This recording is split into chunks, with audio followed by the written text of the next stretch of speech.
She's crying! Oh, kawawa ka naman. Ayoko po ng gulo. Gusto ko lang naman po magtrabaho. Ganun, Liv.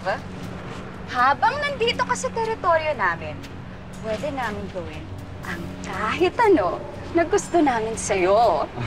Kung schoolmates nga namin di makapalag. Ikaw pa kaya na janitress lang? Tsaka, sadyang marami lang talagang advantage ang anak ng may-ari ng school.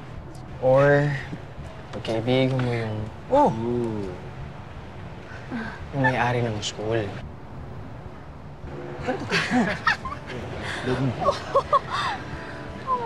Hey. Dad.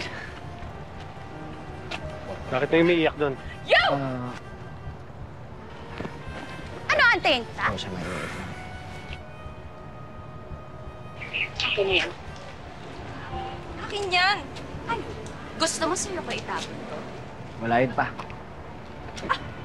Pinagkatawanan ng mga kaibigan ko.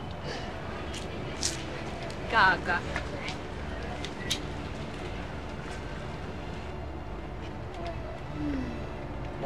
Dad, saan punta? May meeting ako sa labas. Okay.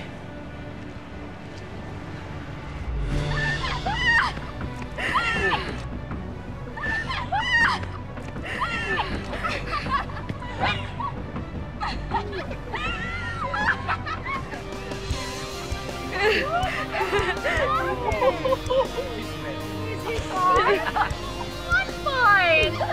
Makain ko ba? Zero!